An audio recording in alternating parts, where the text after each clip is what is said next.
Madame, monsieur, bonsoir et merci d'être avec nous. Je vous souhaite la bienvenue au journal. Voici les titres, les principaux de ce 20. Élection à la Fédération camerounaise de football au scrutin du 19 juin dernier vient d'être annulée par la commission de recours de la Fédération camerounaise de football. L'information est confirmée par la cellule de communication de cette institution. Nous y reviendrons au cours de ce journal. Marc-Vivien Foé, 10 ans après son décès, des Camerounais se souviennent de lui et pas le Cameroun. Le lion indomptable de football cet été, on se souvient le 26 juin 2003 alors qu'il défendait les couleurs de son pays en France. Aujourd'hui, ce héros est presque aux oubliettes. Rendez-vous dans le dossier et la seconde partie de ce journal consacré au débat. À l'université de Buea, c'est dans la région du sud-ouest du Cameroun.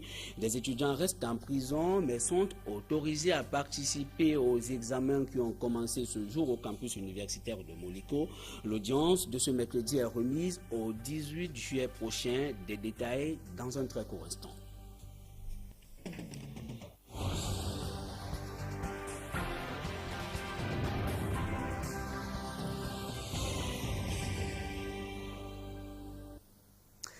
Madame, monsieur, bonsoir et merci de nous retrouver une fois de plus sur Equinox Télévision du sport football à l'ouverture de la première partie de cette édition et cette information qui arrive à l'instant. Les élections à la Fédération camerounaise de football, en abrégé FECAFO, du 19 juin ont été annulées ce jour par la commission de recours de l'instance fêtière du football au Cameroun.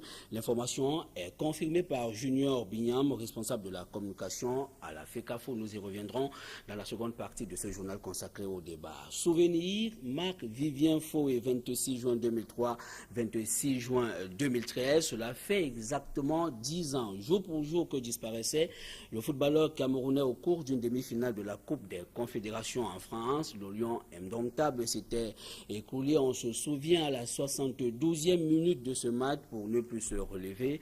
Retour sur ce film triste dans ce reportage de Jean-Paul Chouniat.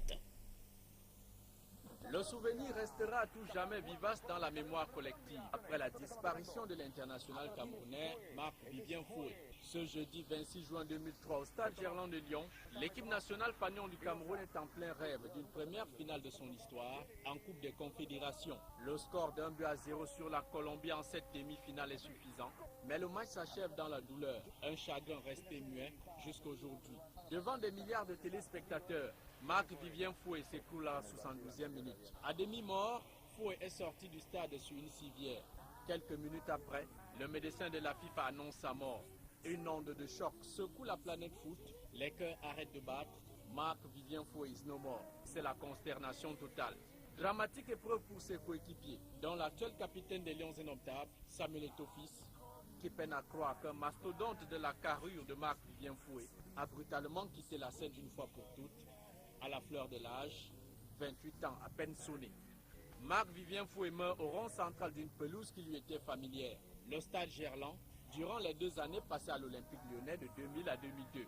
Des doutes planent sur la finale France-Cameroun, mais le capitaine Courage Sombahanak et ses compagnons de route décident de jouer cette finale à la mémoire de leurs coéquipiers, partis très tôt pour l'au-delà, laissant derrière des milliers de fans inconsolables. La finale perdue face à l'équipe de France, Marc-Vivien Foé entame son dernier voyage pour l'éternité. À la cathédrale Saint-Jean de Lyon jusqu'à l'aéroport de Simalène, dans les rues de Yaoundé, la tristesse est visible partout. Le 9 juillet 2003, jour de son inhumation, le climat est assez lourd. La cathédrale Notre-Dame de Victoire de Yaoundé a fait le plein d'œuf pour un dernier adieu à Marc-Vivien Foé. L'office religieux achevé, départ pour son complexe de Biting. Le coin est noir de monde. Et c'est là que le lion indomptable, né le 1er mai 1975, repose désormais pour l'éternité. Voilà, 10 ans après la disparition de Marc-Vivien Foé, l'opinion camerounaise garde de lui l'image d'un footballeur talentueux et très rassembleur, un leader social, un fin technicien au sein des Lions indomptables. Je vous propose de les écouter au micro d'Equinox Télévision. Marc-Vivien Foé était celui-là qui savait amener les petits et rassembler les grands pour que tous ensemble nous formons un seul groupe. Mais aujourd'hui, ceux qui en ont pris la relève sont dans l'incapacité de rassembler tous en un. Vraiment, c'est regrettable de vivre ça en ce jour. Parce que Marc-Vivien Foé, quand nous nous souvenons de ce jour, c'est comme c'est une plaie qu'on ouvrait à l'intérieur de nous-mêmes. Ce monsieur légendaire qui a construit un complexe sportif pour la jeunesse de tout ce Cameroun, vraiment qu'il soit délaissé comme il est là actuellement dans ce pays. Vraiment, c'est horrible. J'ai beaucoup pleuré, comme si c'était un grand frère qui était mort. Bon, c'était aussi un Camerounais, vous voyez, c'est pas facile jusqu'aujourd'hui de digérer. Hier ou avant-hier, j'étais en train de regarder la télé et j'ai encore revu cette image. Vraiment, c'est pas agréable à voir. Ça fait très mal. C'est que je sais que c'était un joueur très calme au sein de l'équipe nationale et quelqu'un qui était humble avec tous les joueurs, bien. C'est ce qu'il faut essayer de dire. Il nous manque un joueur comme lui. C'est quelqu'un qui était quand même baroudeur, qui était partout à la fois. Tout un chacun ne peut que donner quand il est là. Et nul ne peut être remplacé dans un club. Dommage, on a perdu un grand joueur, mais je pense que ceux qui sont là actuellement essaient de donner aussi le meilleur d'eux. Du tournoi de confédération dont il était décédé, on avait très rapidement constaté son absence après son décès. Et même au reste du temps jusqu'aujourd'hui, on n'a pas encore trouvé son remplaçant. Bon, il y a eu quelques-uns là qui ont fourni des efforts, mais après, ça n'a plus donné. Donc, je prie vraiment que Dieu nous envoie quelqu'un d'autre de sa tranche, parce que Marc Viviens Foué nous manque beaucoup quand même. Sa mémoire, des Camerounais s'en souviennent peut-être pas. Le Cameroun, Marc Vivien Foué, presque officiellement est aux oubliettes. Le complexe sportif du Lion Indomptable, décédé il y a 20 ans, est à l'abandon à Biteng. C'est un quartier de la ville de Yaoundé. Une indifférence qui choque ceux qui ont apprécié le talent et le patriotisme du défunt Sal John et Marcelin Gangsop. Un complexe sportif à l'abandon, réduit quasiment à une maison d'habitation. Voilà ce qu'est devenu l'un des projets majeurs qui tenait à cœur Marc Vivien Foué. Il aurait pu lui réserver un meilleur sort. Hélas, le 26 juin 2003, au stade Gerland de Lyon, le milieu de terrain des Lions Indomptables tombait les armes à la main en défendant le vert rouge jaune. C'était à la Coupe des Confédérations. Jean Lambernan, témoin privilégié de cette disparition brutale, se souvient comme si c'était hier. C'est le moment le plus triste de toute ma carrière de reporter sportif, d'avoir ainsi vécu en même temps que des centaines de millions de téléspectateurs, mais à la différence que c'est moi qui commentais l'événement. Ce jour-là, j'ai ressenti même de l'horreur de voir ainsi s'effondrer devant les caméras, en direct et en mondovision, un sportif de haut niveau, quelqu'un dont on ne pouvait pas imaginer qu'il pouvait s'affaler au bout d'un effort et s'en aller définitivement, sortant ainsi du milieu du football. 10 ans après sa mort, on n'a pas l'impression que Marc Vivien Foué ait bénéficié jusqu'ici d'une quelconque reconnaissance. Juste une rue qui porte son nom au quartier Fandena, à Yaoundé. Rien de plus. C'est à nous qu'il incombe de raviver et de maintenir cette flamme vivante. Foué a laissé un nom. Il est mort en défendant notre honneur à tous. Qu'en avons-nous fait? Il a entrepris des choses qui sont aujourd'hui dans l'oubli. Et j'en veux particulièrement à ceux qui ont été ses frères d'armes, aux Lions Indomptables que sont Rigobert Song, Samuel Eto'o, Jérémy Njitap. Comment ces footballeurs, de leur vivant, peuvent-ils laisser mourir ainsi une deuxième fois Marc Vivien Foué, sans jamais reprendre le flambeau? Ce 26 juin 2013, c'est à peine si l'on se souvient qu'il y a 10 ans, l'un des valeureux Lions Indomptables nous quittait. Son géniteur, Foué Amougou Martin, se battant bien que mal pour commémorer ce triste anniversaire, dans l'indifférence totale d'une nation qui aurait dû honorer la mémoire d'un de ses plus fidèles serviteurs. Voilà, Marc Vivien Foué qui est décédé depuis 10 ans. S'il pouvait se retourner pour voir ce qui se passe actuellement à la Fédération camerounaise de football, où l'élection du 19 juin dernier vient d'être annulée par la commission de recours de l'instance fêtière du football au Cameroun. Une décision qui pourrait satisfaire Marlène Mvuto. Marlène Mvuto qui, dans un premier temps, a dénoncé des pratiques de corruption, même si aujourd'hui, elle continue de nier avoir saisi la commission d'éthique de la Fédération camerounaise de football pour des faits de corruption. La candidate malheureuse à l'élection du 19 juin dernier reconnaît tout de même avoir un problème avec l'Ossieur Batamak, le troisième vice-président de l'Africa Foot. Marlène Mvuto a ouvert le bal des auditions ce jour au siège de la Fédération camerounaise de football à Yaoundé. Marcelin Gansop, une fois encore. C'est une Marlène Mvuto, plutôt sereine, qui a débarqué ce mercredi au siège de la Fédération camerounaise de football. Elle était attendue de pied ferme devant la commission d'éthique de l'instance fêtière du football camerounais. La candidate malheureuse à la présidence de la fédération devait dire sa part de vérité par rapport aux plaintes déposées contre certains membres de l'Africa Foot pour corruption. Une action qu'elle nie en bloc. Ces allégations sont fausses, d'autant plus qu'il y a 15 000 faux profils avec mon image sur Facebook. Et ceux qui mettent de n'importe quoi. Moi, je ne me suis jamais plaint de corruption, quoi que ce soit. Dans une campagne électorale, on peut être amené à faire des investissements. Mais il ne s'agit pas de corrompre les gens. Moi, j'ai été porté par mes frères du Sud. Je n'ai pas corrompu pour pouvoir arriver là. Je laisse la commission faire son travail. Elle va enquêter pour savoir si les allégations pour lesquelles elle a été saisie sont fondées. Et on attendra les résultats. Elle reconnaît néanmoins avoir un contentieux avec le sieur Batamak, l'un des vice-présidents de la fédération, élu le 19 juin dernier. J'ai un problème privé avec M. Batamak qui a été résolu. C'est vrai que dans le milieu du football, les nerfs, ça, voilà, des fois, à force, si on ne joue pas avec les pieds, on joue avec les mains. Je suis une personne sincère. Je ne joue pas à quelque chose. Si quelqu'un me met un doigt dans l'œil, je le ferai ressentir. Quand vous avez affaire à moi, j'enlève les talons et puis voilà.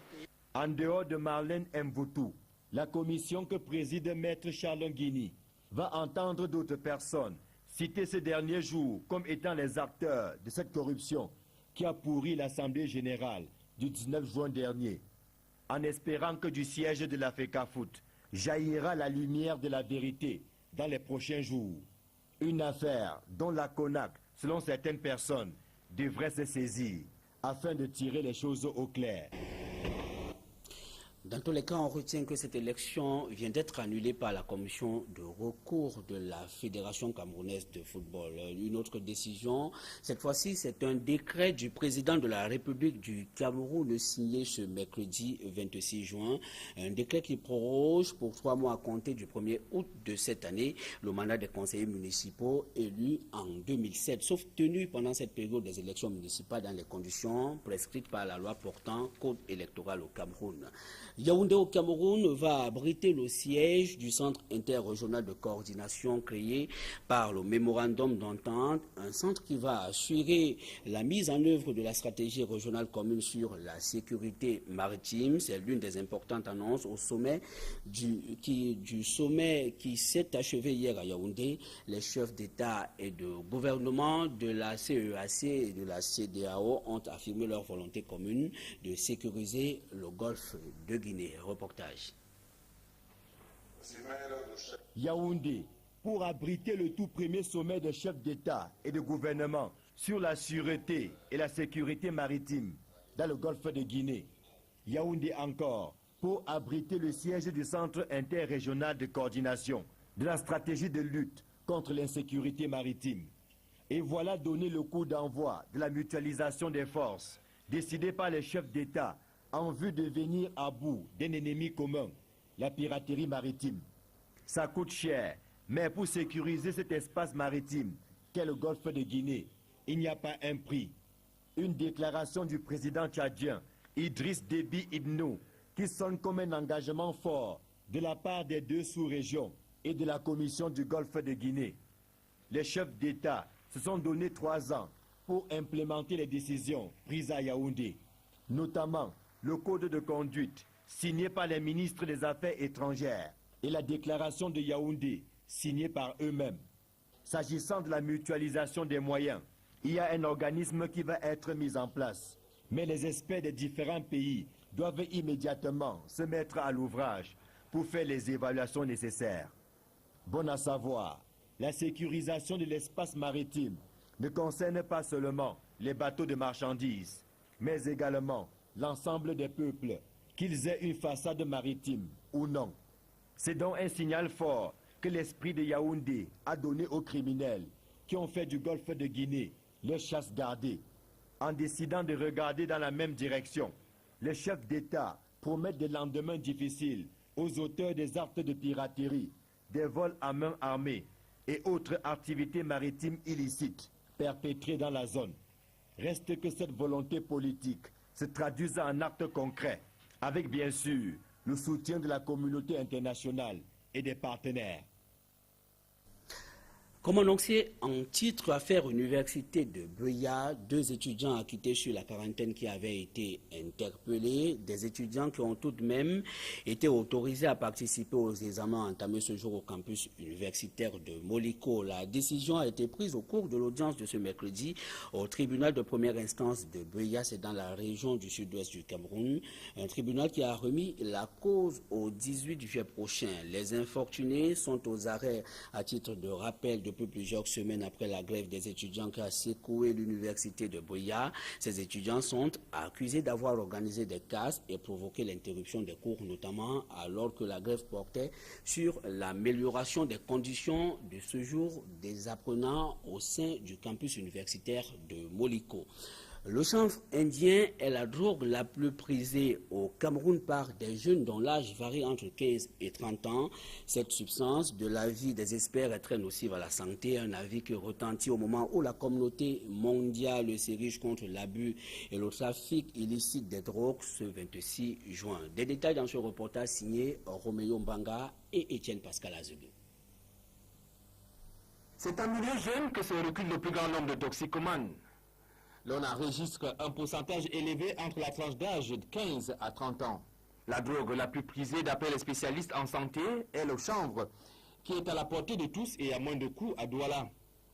Mais la définition de la drogue est très large. On entend par drogue un certain nombre de substances toxiques pour le cerveau.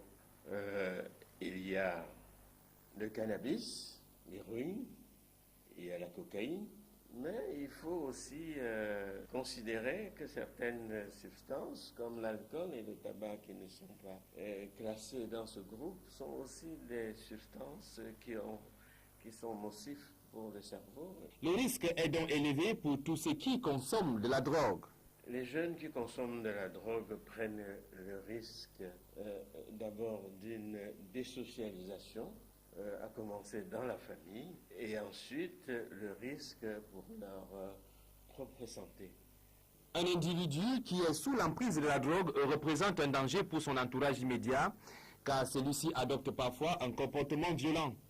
Certains signes permettent néanmoins de faire la différence entre un toxicomane et un être sain. Certains vont avoir des yeux rougis en permanence. On va penser qu'ils ont la conjonctivite, il va avoir un comportement complètement troublé.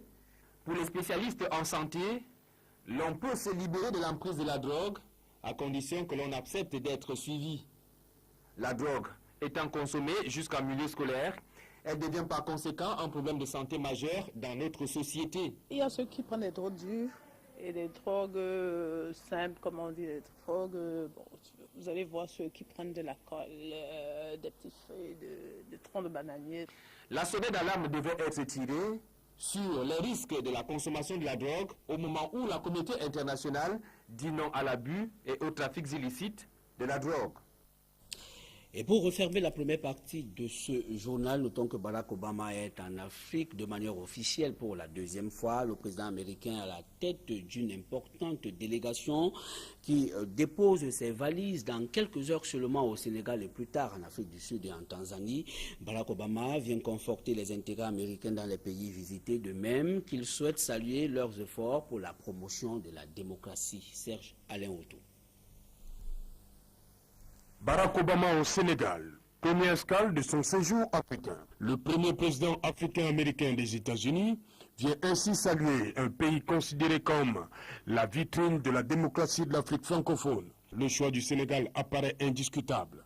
Pour Dominique Yam Timba, analyste politique et économique. Aujourd'hui, l'Amérique soutient la promotion de la démocratie à travers le renouvellement des générations de dirigeants en Afrique. Pour l'AGOA, le Sénégal à lui tout seul réalise un volume plus important que toute l'Afrique centrale. Donc c'est un acteur majeur de ce programme important des États-Unis en faveur de l'Afrique. Pour ce deuxième périple africain de Barack Obama, l'Afrique de l'Est s'en sort bien représentée avec une escale en Tanzanie. Du Sahel. La Tanzanie, on peut le comprendre, c'est le siège du tribunal pénal pour le Rwanda. Vous connaissez l'implication des États-Unis en Ouganda, au Rwanda et en RDC, mais également le secrétaire général adjoint de l'ONU est l'ancien ministre des Affaires étrangères de Tanzanie. Donc il y a quand même là également une certaine reconnaissance. Et c'est un pays dont la tradition démocratique s'affirme de plus en plus. Le voyage de Barack Obama en Afrique, au-delà des désagréments dus aux mesures draconiennes de sécurité, des routes bloquées et des bouchons à n'en plus finir, laisse entrevoir un volet économique. Barack Obama arrive en Afrique à la tête d'une imposante délégation de 600 personnes, dont un bon nombre d'investisseurs potentiels. En Afrique du Sud, la visite de Barack Obama est particulièrement attendue.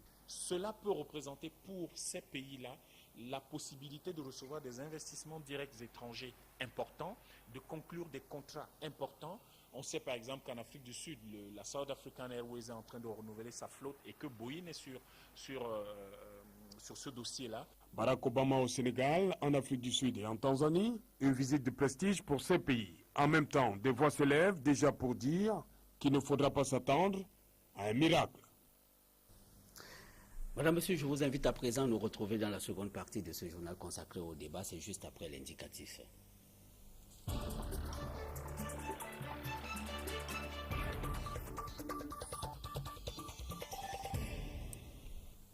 Merci de nous retrouver dans la seconde partie de ce journal consacré au débat du sport football. Ce soir avec nous, Serge Pensi, bonsoir. Bonsoir. Vous êtes analyste sport.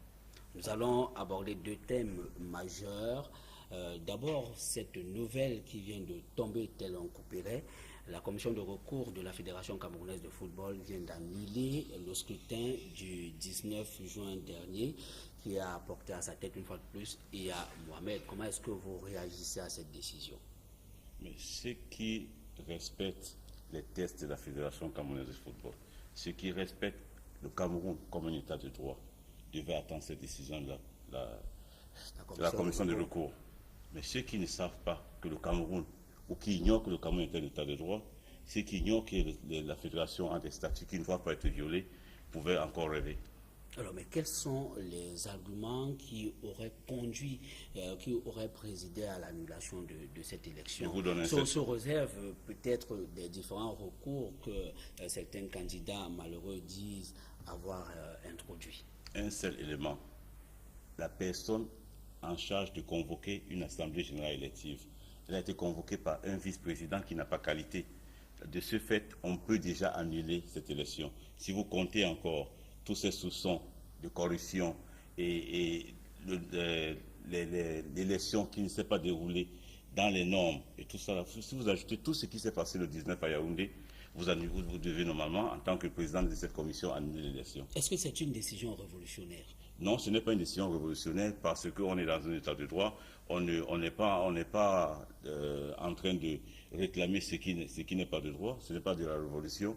On ne révolutionne rien. Tout est écrit. On doit seulement le respecter. Parce que tout était parti pour la validation de cette élection. D'ailleurs, on a noté que cette Blatter a félicité presque officiellement Iya Mohamed pour avoir été réélu.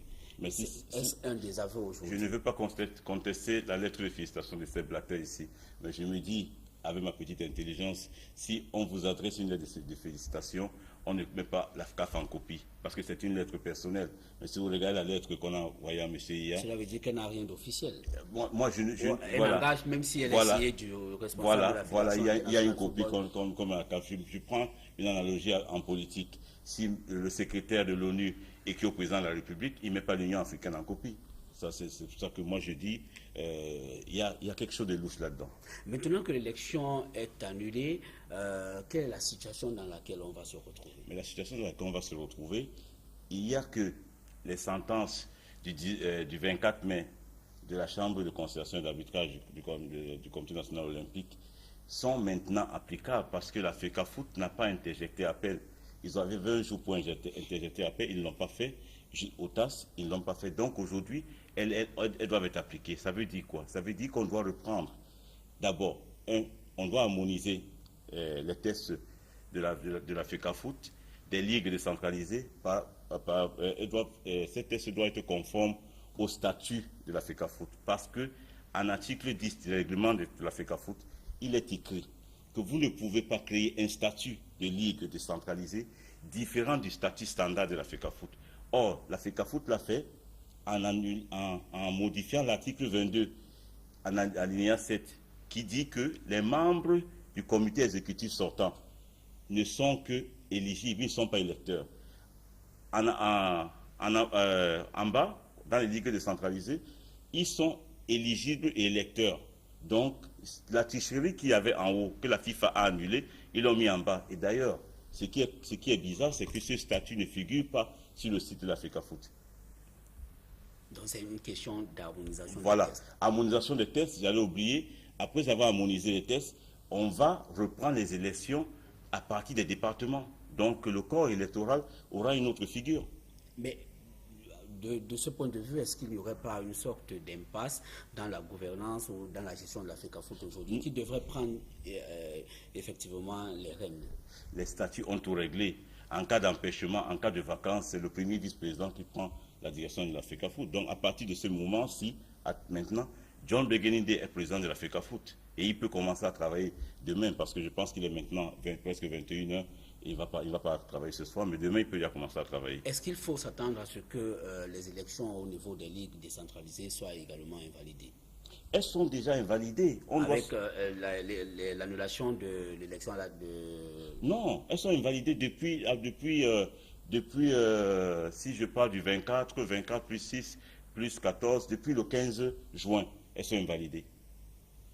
Depuis le 15 juin, au niveau du TAS. Parce qu'ils avaient 20 jours pour interjeter à payer, ils ne l'ont pas fait. Alors, est-ce qu'on ne peut pas s'attendre à un certain nombre de commentaires des observateurs qui pourraient y voir une main experte des pouvoirs publics? Non, je ne pense pas qu'il y a une main experte des pouvoirs publics.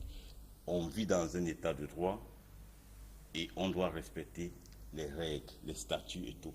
Si aujourd'hui, vous avez un gros plan là, le carrefour Mobile Bonaparte, moi, si tout le monde fonce dans ce carrefour et ne respecte pas les feux qui y sont, vous allez avoir un embouteillage. C'est un peu ça qui se passe là-bas. Il faut respecter les statuts, c'est simple. Et on aura une bonne FECAFOOT, on va retrouver d'ici quelques années notre football. Est-ce que la situation actuelle avec cette annulation ne rend pas caduque les recours qui sont introduits pour dénoncer des faits de corruption? On a noté ce jour que la commission éthique de la Fédération camerounaise de football a commencé ses auditions. Est-ce que ça vaut encore la peine? Non, elle va continuer. Le président, il y a un comité d'urgence à la FECAFOOT, il y a le président John Begeninde qui va commencer demain. Il va mettre une structure en place pour auditionner ceux qui ont fauté pendant cette élection. Et ceux qui on sait que normalement dans le code éthique de la FECAFOOT, si vous avez fait objet d'une corruption ou d'une malversation et n'importe quoi, vous allez être radié. Voilà. Cette autre escale, celle pour laquelle vous avez d'ailleurs été invité ce soir, c'est la célébration de la mémoire de Marc-Vivien Fauré. On se souvient qu'il est décédé il y a 10 ans aujourd'hui et ce jour correspond donc au 10e anniversaire de son décès. Est-ce que vous avez le sentiment aujourd'hui que sa mémoire est célébrée par le Cameroun, peut-être pas par des Camerounais qui se souviennent quand même de ce talentueux footballeur? Les Camerounais n'ont pas oublié Marc-Vivien Fauré. Les Camerounais pensent à Marc-Vivien Fauré. Je pense que les images, ce jour-là, sont restées dans tous les mémoires des Camerounais. Mais maintenant, il ne s'agit pas seulement des paroles, il s'agit des faits, de l'action. Parce qu'on peut réfléchir, on peut penser, mais tant que l'action ne suit pas, ces paroles n'ont pas de valeur. Ce qui devait suivre, normalement, Marc-Vivien Fauré avait entrepris de construire un complexe multisport. Jusqu'aujourd'hui, voilà, il y a eu des promesses après sa mort que ce complexe allait être terminé. Des promesses non tenues. Voilà, des promesses non tenues. Est-ce qu'il y aurait une absence de reconnaissance? Non, il n'y a pas. Je ne pense pas qu'il y ait une absence de reconnaissance, mais il ne faut pas seulement voir qu'il y a pas ce sont des promesses non tenues. pour tenir cette promesse-là, de terminer le complexe de Marc-Vivien Foé, il y avait au préalable, c'était une condition qui devait être remplie. Je crois qu'on a soulevé le problème du titre foncier du terrain sur lequel le complexe est construit. Je crois qu'on a soulevé le problème de divergence d'idées entre le père de Marc-Vivien Foé et son épouse. Donc tout cela n'étant pas réglé, on ne peut pas savoir où aller. Si vous vous dirigez vers son épouse, qui est normalement légitime, qui doit remplacer Marc-Vivien Foé partout, on vous dit non, c'est le père qu'on doit contacter. Donc tout cet imbroglio a mené à ce que, je pense, à mon avis, qu'on n'arrive pas aujourd'hui à... Bon, admettons qu'il y a des questions de dévolution successorale qu'il faut régler au préalable pour que l'ouvrage qui avait été entamé arrive en finition. Mais est-ce que c'est la seule chose, est-ce que c'est la seule marque selon laquelle on peindrait ou alors on illustrerait la reconnaissance vis-à-vis de Marc-Vivien Foé? Est-ce que vous pensez que tout est fait aujourd'hui pour faire prospérer sa mémoire? Non, tout n'est pas fait. Il y a par exemple, je vais vous dire, quand West Ham et Manchester City se racontent, il y a une minute de silence pour penser à Marc-Vivien Foé. Il y a une partie du stade de Manchester qui est dédiée à Marc-Vivien Foé. Il y a un stade à Lyon qui est dédié à Marc-Vivien Foé. Il y a une rue à Lyon qui est dédiée à Marc-Vivien Foé. Il y a beaucoup de choses qu'on a fait à Marc-Vivien Foé. Mais la reconnaissance ici n'est pas là. Donc, les pouvoirs publics, la Fédération camerounaise de football, je crois que sur ce plan-là, ces gens ont fauté. Parce que, pourquoi? Moi, je le dis parce que Marc-Vivien Foé, à travers ses performances, a mené le Cameroun au sommet du football mondial. Quand vous jouez une finale de la Coupe de la Confédération, c'est comme une finale de Coupe du Monde. Donc, les gestionnaires de la Fédération camerounaise de football, les gestionnaires du sport chez nous, devraient normalement penser à récompenser celui-là à titre possible. Mais est-ce que cela ne paraît pas très facile de taper sur les pouvoirs publics ou alors les gestionnaires du football? Que font ces camarades d'armes? Non. Est-ce qu'il n'y a pas, on ne constate pas qu'il y a une absence de solidarité? Non, un gestionnaire, il y a ses camarades en font, mais ils ne vont pas venir sur les plateaux de télévision dire que j'ai viré ça à la famille. On se sera attendu que quelque chose soit fait en ce jour. Oui, mais je vous dis, il y a eu des divergences au niveau de la famille. Donc, quand vous voulez aider de manière forte, par exemple dans son complexe, pour que le complexe soit terminé, parce que si le complexe est aujourd'hui terminé, on aurait dit, voilà, la promesse a été tenue, on a promis de finir le complexe de Marc-Vivien Foé, et on l'a fait. Mais il n'est pas terminé. Donc, si vous n'avez pas... Mais c'est peut-être une focalisation sur le complexe. Le complexe est juste un naufrage. Est-ce que c'est la seule chose? Mais on peut faire aujourd'hui une statue à Marc-Vivien Foé en plein centre-ville. On peut faire beaucoup de choses. Mais si on ne fait pas ce que lui, il a laissé, ce qu'il avait en tête, c'est comme si Foé vivait encore, si on termine son complexe. Parce qu'en ce complexe, on voit Foé. Alors... Vous adossez, n'est-ce pas, la responsabilité de ce que paraît être un délaissement sur les pouvoirs publics. Mais les fautes sont partagées. Hein. D'accord. Est-ce que aujourd'hui cette image est l'apanage de Marc-Vivien Foé? Est-ce que ce n'est pas l'illustration d'un vaste délaissement qui touche le football au Cameroun, qui touche même des acteurs du football qui ont fait la gloire du pays? C'est pour ça que j'ai parlé d'administrateur. Aujourd'hui, chez nous, je pense que ça vaut le prix. Il faudrait dans nos écoles aujourd'hui, dans nos universités, introduire le management de service. Parce que dans notre administration aujourd'hui, on ne sait pas servir. On ne se remet pas en question, on ne se pose pas la question, ce qu'on appelle en anglais le feedback. On ne fait pas de feedback, on ne se pose pas la question si ce qu'on a fait, si les résultats qu'on a atteints maintenant sont de bons résultats, est-ce qu'on ne pourrait pas faire mieux? Qu'est-ce qu'on n'a pas fait? Qu'est-ce qu'on a oublié? Tout cela, et chez nous, vous savez qu'on n'accepte pas la critique. À partir du moment où vous critiquez, vous êtes un opposant. Donc aujourd'hui, il faut qu'on apprenne à servir, pas à se servir. Tant qu'on va se servir, sur le plan du football, par exemple, nos anciens gloires, on va les délaisser. Alors, mais lorsqu'on sert, on accède à quel bénéfice? Mais quand Marc-Vivien Foé a servi. Oui, mais Marc-Vivien Foé a servi. Mais j'ai dit, les administrateurs aujourd'hui ne servent pas. Ils doivent apprendre à servir. Parce que s'ils servent, ils auraient pensé ce jour du 26 juin que, c'est ce jour que Marc-Vivien Foé est tombé à Gerland. il faut faire quelque chose. Qu'est-ce qu'on peut organiser? Est-ce qu'il faut organiser une rencontre avec l'équipe nationale du Cameroun? Est-ce qu'il faut faire ça et qu'il faut faire ça? Le stade Amadou Ahidjo est là. On peut inviter toute une grande nation de football, venir jouer contre le Cameroun, un match amical, en commémoration de la mort de Marc Vivien Foé. Il y a beaucoup de choses qu'on peut faire. Peut-être que de manière inclusive aussi, ces camarades d'armes peuvent systématiser des actions. Absolument. Et je crois que si chacun doit jouer son rôle. Les organisateurs sont là, les administrateurs et les acteurs. Je pense qu'aujourd'hui, les amis de Marc Vivien Foé sont des acteurs.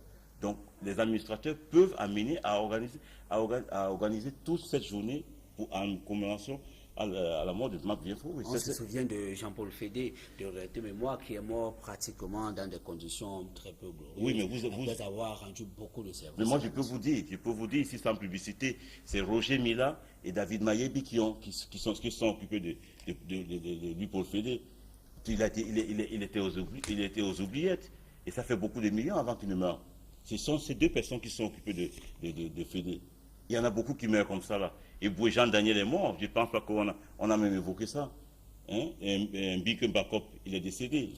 Voilà, donc, vous voyez, donc, il y a un problème de service, de management du service chez nous. Alors, est-ce qu'il ne faut pas, pour refermer ce plateau, penser désormais à un panthéon pour toutes ces mémoires? Absolument. Mais ça ne viendra que des administrateurs, ça ne viendra pas des acteurs. Il faut qu'on y pense, ça c'est vrai. Mais ça ne viendra que de l'administration. Merci Serge Letzi. Je vous en prie. Madame, Monsieur, merci de nous avoir suivis. Nous sommes arrivés au terme de ce journal. Restez connectés sur le programme d'Equinox Télévision. Je vous retrouve demain lorsqu'il sera 20h. Bonsoir.